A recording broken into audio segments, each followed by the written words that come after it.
지금 대한민국은 지난 화요일 저녁 10시 30분 윤석열 대통령의 상상조차 하지 못한 비상계엄령 선포 이후에 패닉 상태, 즉 공황 상태에 빠졌습니다.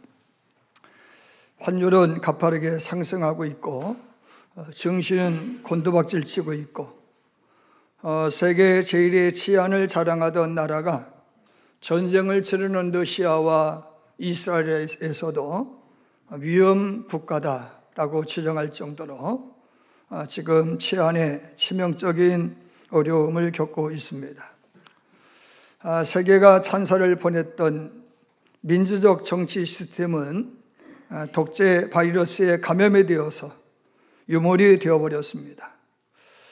국민 누구도 두 번 다시 경험하고 싶지 않는 계엄령을 막기 위해서 국회와 시민들이 노력을 해서 비록 종식을 시켰습니다만 그 여파로 인하여서 지난 4일 온 국민들은 눈을 감지 못하고 염려하고 기도하며 촛불과 혹은 태극기 혹은 피켓을 들었습니다. 이번 국회 앞에서 시민들이 전개하고 있는 그런 모습들은요, 정치적인 노선과는 관련 없이 오직 이제 비상계엄으로 인한 그러한 고난의 시절을 반복하고 싶지 않는 그러한 마음이 있어서라 그런 생각이 듭니다. 저는 지난 수요일 1시 30분경에 제 아내가 비상계엄령이 선포됐다라고 하더라고요. 저는 일찍 잠이 들었는데 한 주간 동안 기도하면서 새로운 목표를 좀 구상해야 되겠다 싶어서 한적한 곳에 가서 조금 쉬면서 머리를 좀 식히고 구상을 하고 있는데 뜻밖의 말을 들어서 제가 쓸데없는 소리 한다고 거짓 뉴스인 줄 알았어요. 그래서 아닌 것 같다고 하길래 다시 검색을 해보니까 사실이더라고요. 너무 황당하고 황망하고 가슴이 떨리고 아주 살이 떨리더라고요. 그래서 앞에서 말씀드린 대로 학창시절에 가졌던 그런 두려움이 있었기 때문에 이럴 때는 교회를 지켜야 되고 이럴 때는 기도해야 되겠다 싶어가지고 바로 보따리 싸들고 3시간을 달려서 교회에 왔습니다.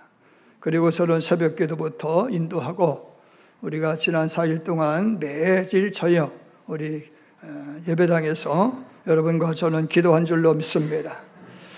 평소 얌전하기로 그지없던 분도 정치 얘기만 나오면 흥분하는 경우를 종종 봅니다.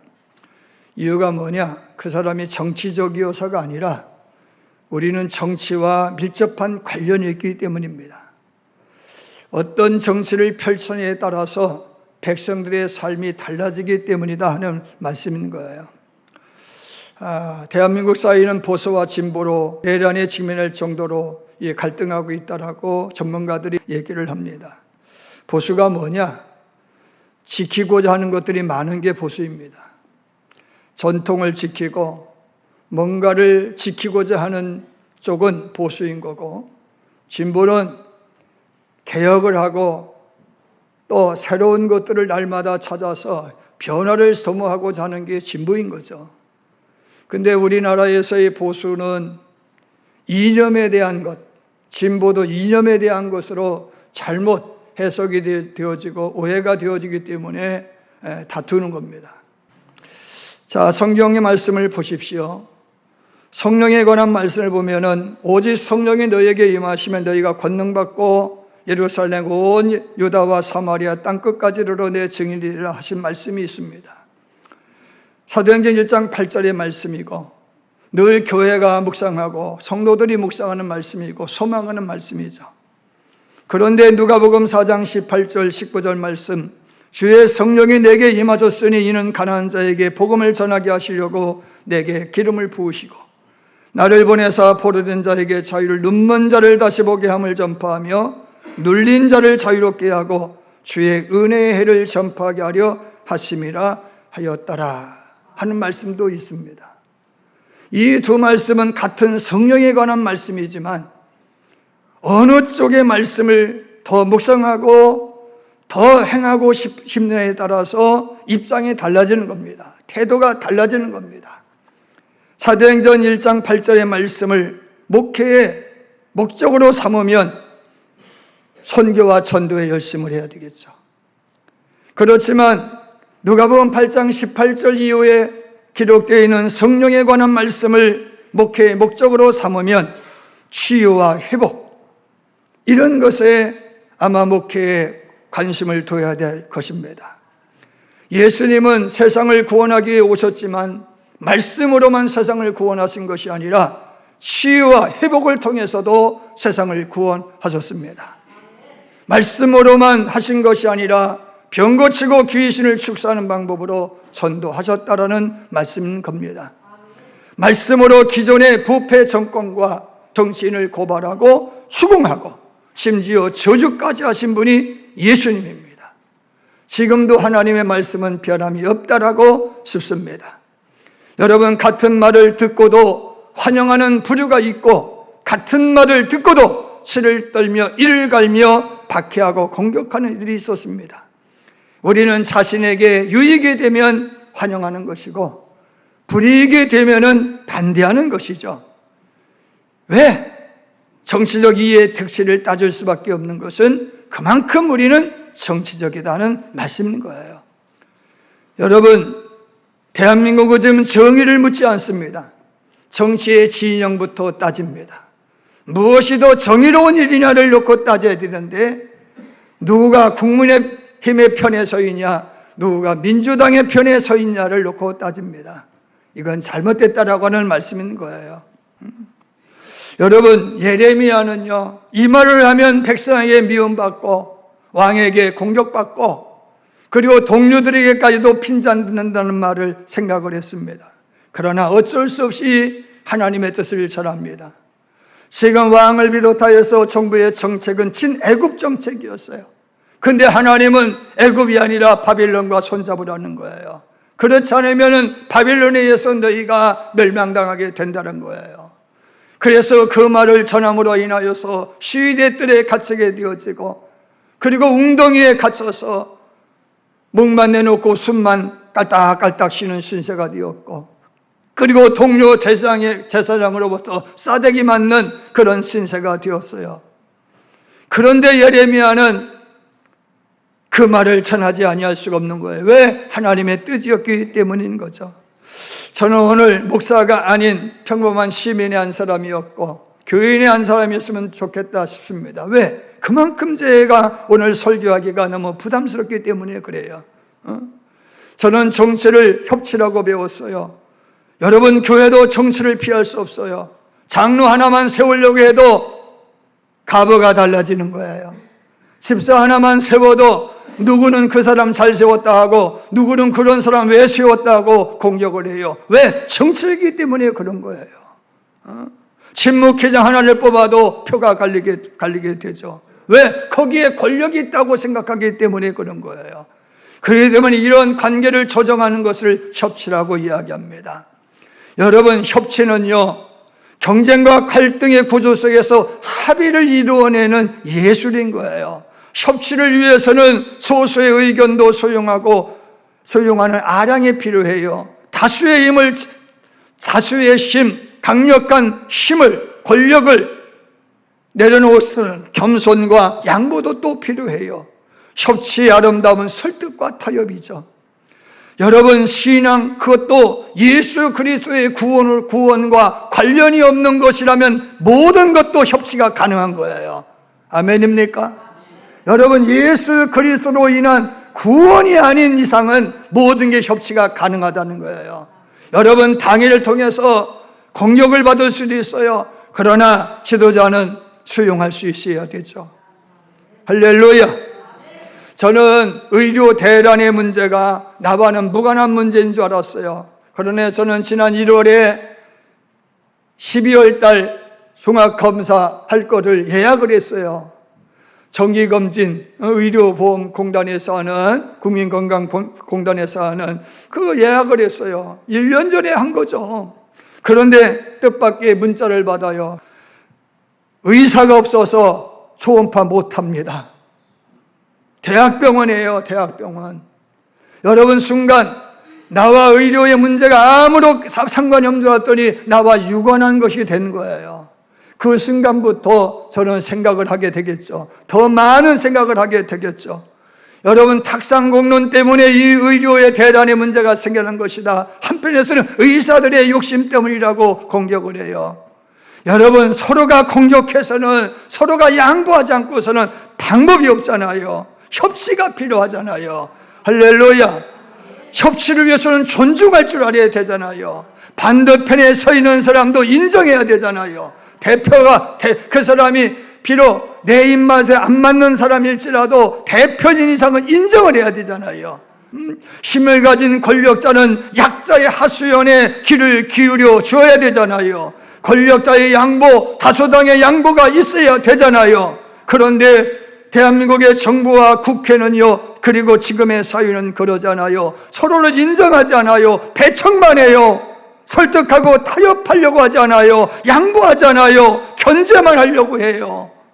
그래서 결국에는 이런 파국을 맞이했지 않느냐 하는 말씀인 거예요. 성경은 이렇게 말을 하죠. 악으로 악을 덮지 말아라. 그러면 더 큰 악이 발생하느니라.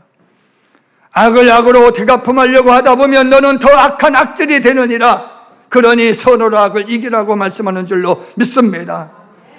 성경은 이렇게 말을 해요. 악인의 결말은 바람에 나는 겨와 같다라고 말씀하고 있어요. 콩가루 같고 밀가루 같다 하는 말씀 아니겠어요? 악인의 결국은 바람에 나는 겨와 같다 그랬어요. 의인은 면류관을 받는다고 그랬어요. 의인은 상급을 받는다고 그랬어요. 너희는 이것을 믿으라고 그랬고 하나님의 정의를 믿으라고 그랬잖아요. 그러므로 참고 인내하고 기다리라고 그랬잖아요. 여러분, 악인의 권력은 화무는 10원이요 돈불 10년이라고 그랬잖아요. 영원한 건 아무것도 없다는 말씀이 아니겠습니까? 그런데 손으로 악을 이기면 영원하다는 거예요.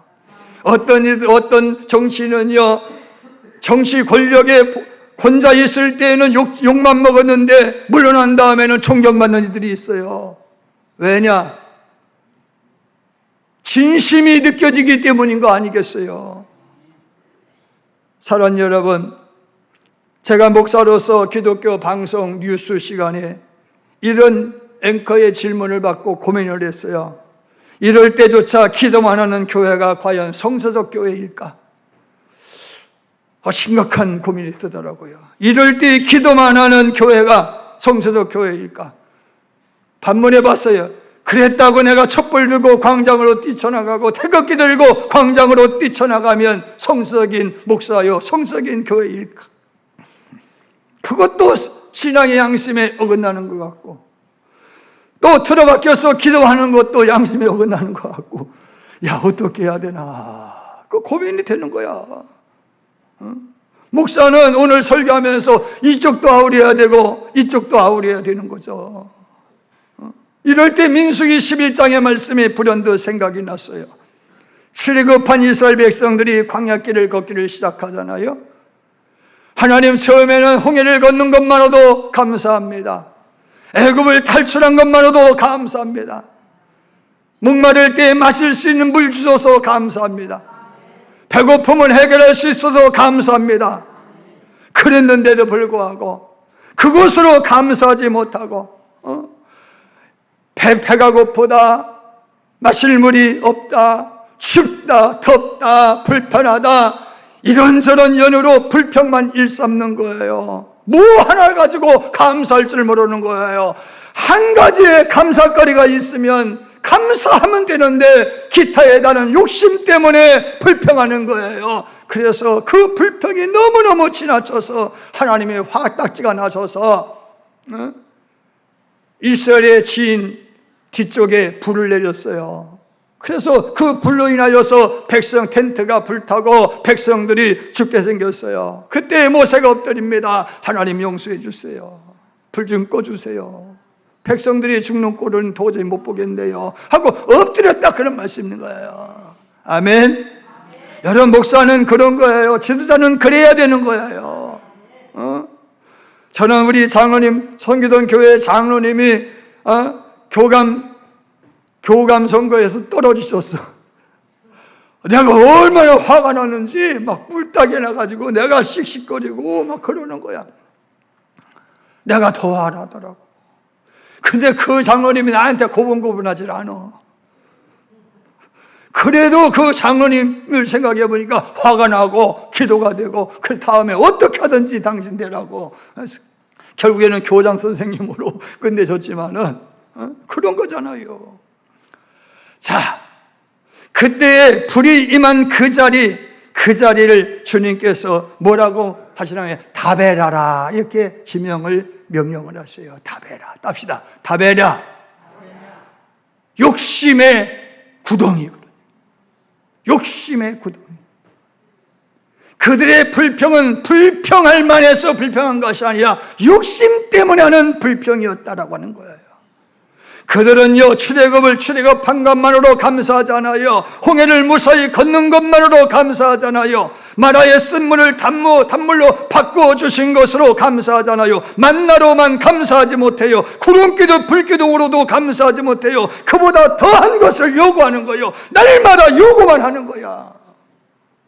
오늘 우리랑 똑같아요. 얼마나 감사거리가 많아요. 그런데 오늘 우리 교회만 생각해도 감사거리 많잖아요. 너무 감사하잖아요. 아멘. 여름에는 시원하게 예배할 수 있고 겨울엔 따뜻하게 예배할 수 있고 얼마나 감사해. 점심 먹을 수 있고 얼마나 감사해. 할렐루야. 간혹 가다가 음악회 열어서 들을 수 있고 감사하잖아. 할렐루야. 근데 날마다 불평의 사람 뭐예요? 이게 불평하다, 저게 불편하다, 이건 왜 왔냐, 저건 안 해왔냐, 이렇게 얘기하는 거예요. 그걸 뭐라고 그래? 욕심의 목구멍이라고 그러는 거야. 그럴 때 하나님께서 모세 혼자만으로 힘으로는 부족하겠다 싶어가지고 70명의 장로들을 선별해서 모세를 도우라고 국회의원 70명을 세우시는 거예요. 그래서 각 지파의 장로들 중에서 유능하고 지혜와 지식이 있고 덕망이 있고 하나님 말씀에 순종할 줄 아는 사람, 모세의 뜻에 따라 협치할 수 있는 사람, 협력할 수 있는 동역자 70명을 세워요. 그리고는 이들에게 개별 통보를 해서 성막 앞으로 모이라, 희막 앞으로 모이라고 고지를 하죠. 그 사람들이 다 모였어요. 모이는데 세보니까 2명이고요. 이름이 뭐냐? 엘닷과 메닷이라고 하는 2사람인 거예요. 엘닷과 메닷이 왜 안 오는지 무슨 일인지 알아보거라. 비서실장 여호수아가 사관을 보냈더니 아니 그래 지금 이 자리에 나와 있어야 되는데 예배당에 나와 있어야 되는데 아니 안방에서 기도만 하고 앉아 있는 거예요. 그런데 가만히 들어보니까 모세만 할 수 있는 예언을 했다라고 말씀하고 있어요. 모세만 할 수 있는 예언을 하고 있는 거예요. 깜짝 놀랐어요. 저거는 자기 직무에 벗어난 일인데 하는 생각에 급히 사원이 비서실장이었던 여호수아에 달려와서 고하죠. 진짜? 진짜요. 진짜입니다. 여호수아가 달려가 모세에게 고합니다. 엘닷과 메닷이 여기까지 안 나온 것도 좋지만은 쓸데없이 지금 당신만 할 수 예언을 하고 있다고 그러는데 이거 직무정지 시켜야 되지 않겠습니까? 라고 이야기하니까 모세가 뭐라고 한 줄 아세요? 네가 나를 두고 시기하느냐? 여호와께서 그의 영을 그의 모든 백성에게 주시사 다 선지자가 되게 하시기를 나는 원하고 바라고 기도한다. 아멘.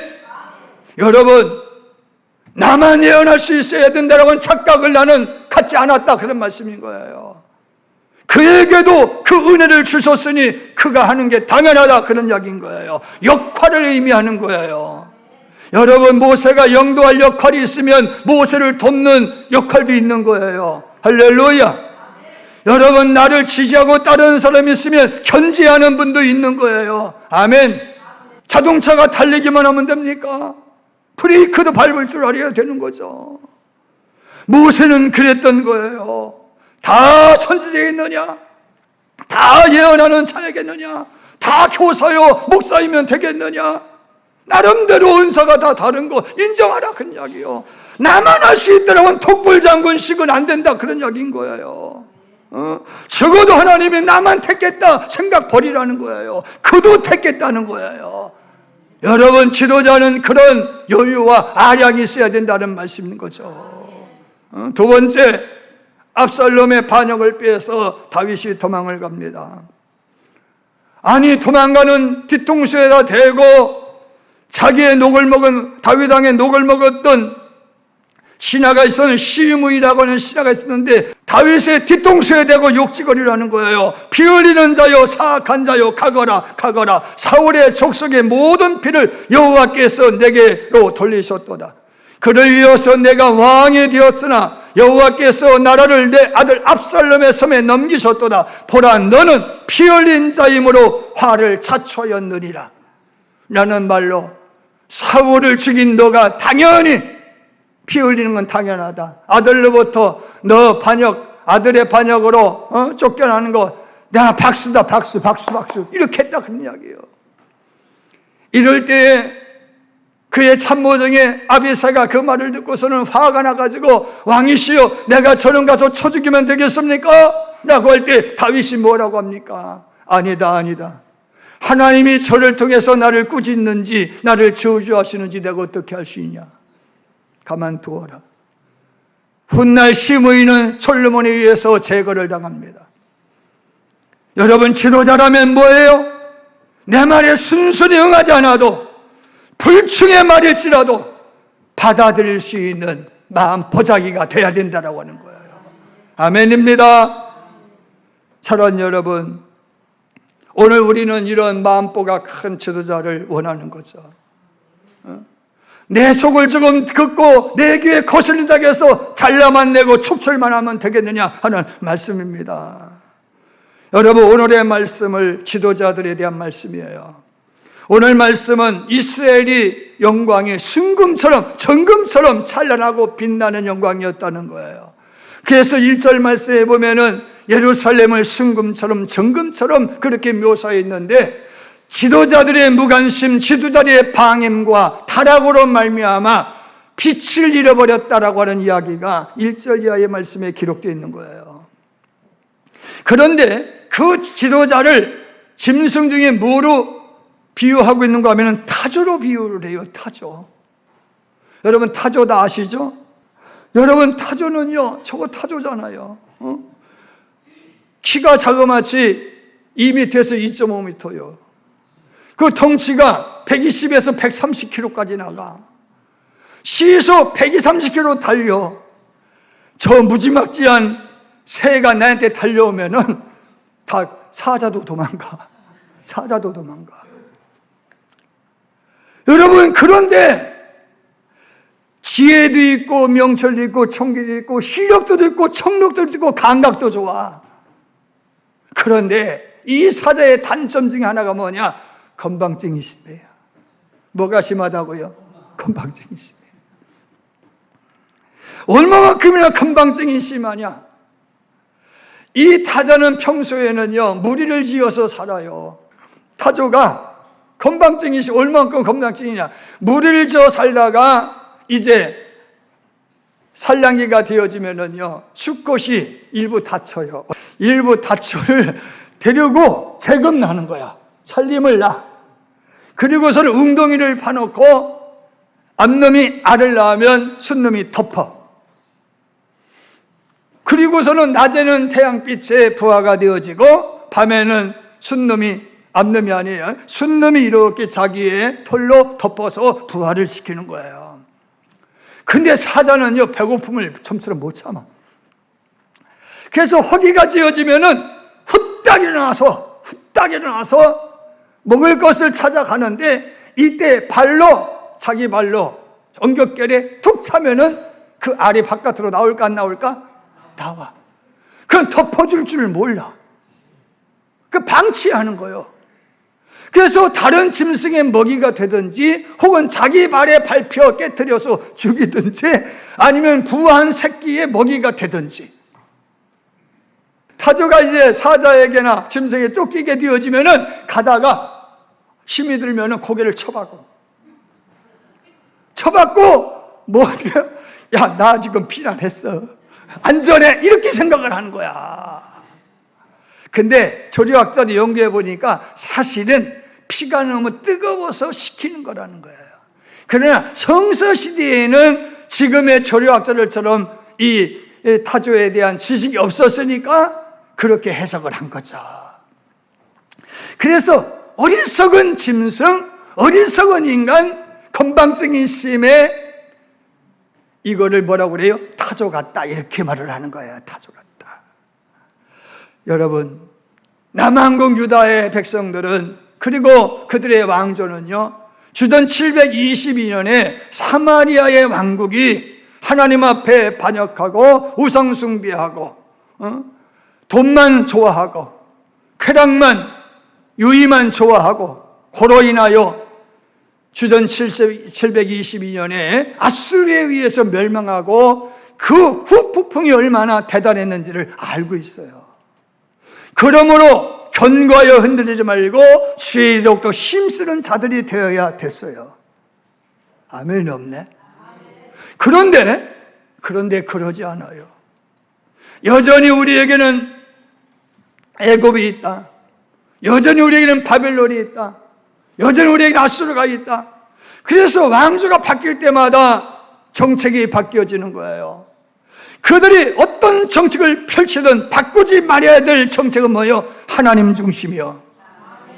그런데 하나님 중심으로 해야 되는데 자기는 인위적인 방법으로 문제를 해결하려고 하는 거예요. 그때 예레미야가 등장하고 이사야가 등장하는 것이죠. 자, 백성들이 방종하고 방탕하고 소돔보다 더한 악을 자행할 때 영적으로 깨어있는 지도자들은요, 뭐 해야 돼요? 외쳐야 되죠. 책망하고 꾸짖어야 되죠. 교인이 잘못한 목사가 잘했어 하면 돼요? 아니, 내 자식이 애들 자기 친구 연필을, 볼펜을 훔쳐왔어. 야, 내가 너 연필 사줄 돈도 없으면 너 잘했다 하면 돼요? 안 되잖아요. 그런데 나에게 직접적인 해만 없으면은 무관심한 거예요. 이렇게 무관심한 거예요. 꾸짖지 않아요. 왜? 타조 같은 병에 걸린 거예요. 이걸 타조 증후군이라고 그래요. 타조 증후군이 뭐냐? 원효 대사께서 잠을 자는 너무 목말라서 물을 마셨어. 너무 꿀꿀 맛이야. 깨어나 보니까 그게 무슨 물이요? 해골물이야. 그러니 토악질하고 싶은데 토악질할 수가 없는 거잖아요. 순간의 유익만, 순간의 쾌락만 추구하는 것은 타조 증후군이라고 그러는 거예요. 그렇게 반복하면 어떻게 돼요? 술과 마약에 중독이 돼요. 그러다 보면 어떻게 돼요? 망하는 거죠. 죽는 거죠. 자, 지도자들의 불신앙과 무책임과 백성들의 방탕과 방임으로 말미암아 1절 이하의 말씀, 자, 성경 올려주세요. 1절, 2절 말씀 한번 읽어보세요. 시작. 슬프다 어찌 그리 금이 빛을 입고 순금이 변질하였으며 성수의 들들이 거리 어기마다 쏟아졌는가. 순금에 비할 만큼 보배로운 시온의 아들들이 어찌 그리 토기장이가 만든 질 항아리같이 여김이 되었는고. 아멘. 하나님의 왕자요 공주였던 내 자식들이 초라한 몰골에 꼴을 하고 살게 됐다는 거예요. 순금처럼 빛나고 영롱하고 가치가 있던 존재들이 무너진 성전, 무너진 돌모더기 속에서 사람들의 발에 치이는 신세가 됐다, 그런 말씀 있는 거예요. 뭐 때문에 그래요? 방임 때문이라는 거예요. 손에 물 한 방울 묻히지 않고 살던 자들이 강제 노역에 시달리게 됐다는 거예요. 그래서 3절, 4절의 말씀에 보면은 젖먹이가 목말라서 혀가 입천장에 붙으며 어린 아이들이 떡을 구하나 떼어줄 사람이 없다. 맛있는 음식을 먹던 자들이 외롭게 거리거리에 있으며 이전에는 붉은 옷을 입고 자란 자들이 이제는 거름더미에 앉았도다. 엊그저께까지만 해도 꽃단장하고 정장 차림에 고급 레스토랑에 앉아 스테이크를 쓸던 내 자식들이 음식 쓰레기통을 뒤지는 신세가 되었다. 심지어 얼굴에는 귀티가 줄줄 흐르던 내 자식들이 얼굴이 수검댕이가 묻어가지고 진흙이 묻어가지고 그리고 바싹 말라가지고 어떻게 됐다는 거예요? 제가 아무개 아들이라 믿어지지가 않는 거예요. 9절 말씀, 칼에 죽은 자들이 줄여 죽는 자보다 나음은 토지 소산이 끊어짐으로 그들은 찔림받는 자들처럼 점점 쇠약하여 가벼로다. 고통 없이 죽는 것이 최고의 행복이라는 거예요. 굶어 죽는 고통이 너무너무 비참하기 때문에 고통 없이 죽는 것을 최고의 가치로 알게 됐다라고 하는 말씀인 거예요. 심지어 10절에 보면은 어미가 자기 자식을 삶아 먹기까지 했다라고 말씀하고 있어요. 이 모두가 뭐 때문이에요? 하나님을 바라봐야 되는데, 정의를 구해야 되는데 돈에 목숨 걸고 살았고 쾌락과 향락에 취해 살았기 때문이라는 거예요. 결론적으로 말씀을 드립니다. 지금 오늘날 한국교회는 21대 국회에서 125명의 국회의원을 국회에 보냈어요. 환영하고 박수 쳤죠. 그리고 역대 대통령의 장로 대통령님이라고 우리는 자랑하고, 그리고 최초의 국회에서 목사님의 기도로 국회가 개원되어서 우리는 환영하고 자랑합니다. 그런데 책임을 다하지 않았을 때 우리는 통렬히 반성해야 되고 성찰해야 되는데 그렇진 않아요. 몇 명 보냈다. 기독교인들이 국회를 장악했으니 이제는 우리는 우리 세상에 된 것처럼 마냥 춤추고 박수만 치는 거예요. 그 국회의원들이 빛이 되고 소금이 되기를 우리는 기도하고 다그쳐야 되지 않겠습니까? 청와대의 참모들이 국회의원들, 기독교인이라면 누구든지 목숨 걸고 순교의 마음으로 아니 됩니다 해야 되지 않겠느냐는 말씀인 거예요. 그런데 그러지 않았다라고 하는 거예요. 의원 몇 명이 국회에 진출했느냐? 기독교인 의원 몇 명이 진출했느냐? 장로가 대통령이 됐느냐? 이거에만 관심이 있다는 거예요. 교회는 빛이 되고 소금이 되어야 된다고 오늘 또 기도 속에 말씀하고 있잖아요. 기도했잖아요. 빛의 역할을 다하지 못하는 이들을 우리는 정죄하고 심판하고 꾸짖고 책망해야 되는데 방임해서 오늘날의 국격이 실추되어지고 하루아침에 기름값은 치솟고 얼마가 전에서 우리들의 모든 생활비가 상승되지 않겠습니까? 대한민국 여권만 내밀면 박수치던 그 나라의 세관들이 입국장에서 대한민국 위험한 국가에서 왔구면 한 번 더 쳐다보는 신세가 되지 않았느냐 하는 말씀인 거예요. 이 심각한 거예요. 여러분, 누구나 사람은 성공하고 싶죠. 그러나 훗날 역사 속에서 존경받는 분들이 되어야 되지 않겠습니까? 살아있는 권력으로는 손가락질 받아도 추후에 위대해질 수 있는 지도자는 개인의 영화를 치부하기 위해 애쓰지 않고 나누기 위해서 애썼던 다윗과 같은 지도자예요. 권력이 유지가 아닌 나라의 안위를 위해서 인재를 등용했던 링컨과 같은 지도자이죠. 우는 자들과 함께 울어줄 수 있는 예수님이시죠. 모세와 같이 다름을 인정하고 더 가치 있는 일을 위하여 협치를 구하는 지도자이죠. 실패와 잘못을 감추려 하지 않고 소상히 시인하고 용서를 구하는 지도자 아니겠습니까? 여러분, 우리 교회는 영적 책임을 다하지 않은 무책임한 사실에 우리는 회개해야 됩니다. 그리고 기도하고, 우리만이라도 어떤 당이 아니고 어떤 사람이 아니라 하나님의 정의를 생각해야 되고 하나님의 공의를 실현해야 될 줄로 믿으실 바랍니다. 이것 안 하면 어떻게 된다는 거예요? 빛바랜 영광이 된다는 거예요. 시들어버린 영광이 된다는 거예요. 교회가 이런 모습 회복할 때에 비로소 천금같이 순금처럼 빛나게 될 줄로 믿습니다. 우리의